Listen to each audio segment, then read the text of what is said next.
बंधुगण आपण मान समस्त को आस ज्योतिष शिखिबा चैनल को मु स्वागत करुछि।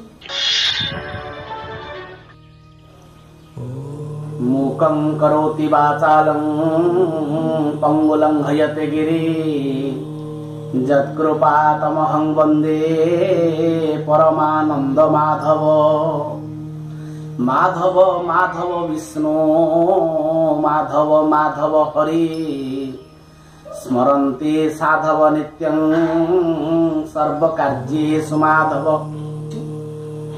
आजिर आलोचनार प्रसंग आसुरिक ग्रह राहु किभଳି जातक को शुभ फल देइथांती।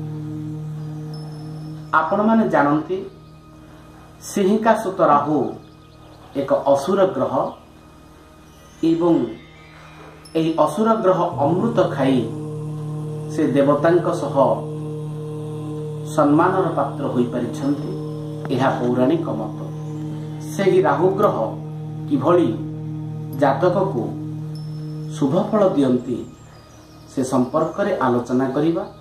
साधारणतः गोटे धारणा थाए जे राहु दशा पड़िले जातक मानसिक शारीरिक उभय जंत्रणा पीड़ा कष्ट अनुभव करिथाए, जस सम्मान हानि होइथाए एवं जातक स्थानच्युत पद पदवी उच्छेद एवं दाम्पत्य कलह एवं शारीरिक भ्रम मानसिक भ्रम भली रोग सृष्टि होता है।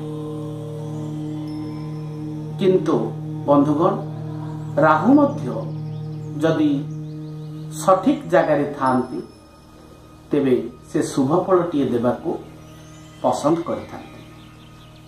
मु एई परिप्रेक्षी रे गोटे श्लोक उद्धार करिबी।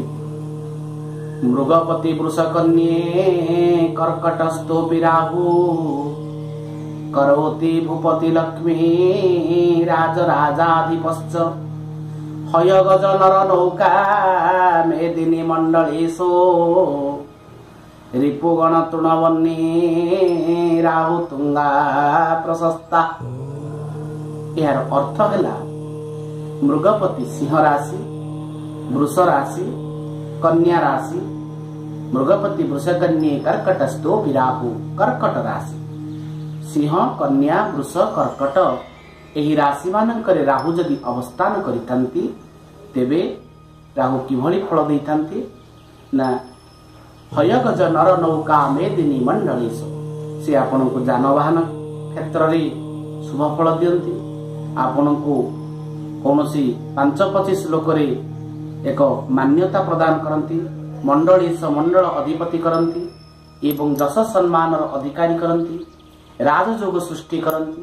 राजमान्य सम्मान मध्य से प्रदान करिथांती एवं रिपुगण तृणवन्नी राहु तुंगा प्रशस्ता। जदि राहु तुंग अर्थात मिथुन राशि रे रहितांती तेबे शत्रुहंता राजयोगटीए मध्य सृष्टि करिथांती।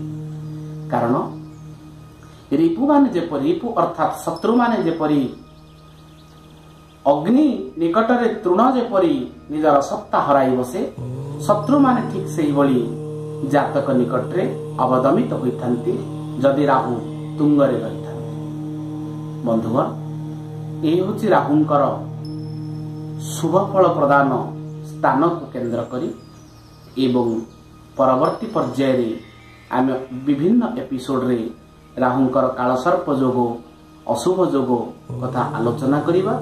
रहुछि बंधुगण, नमस्कार।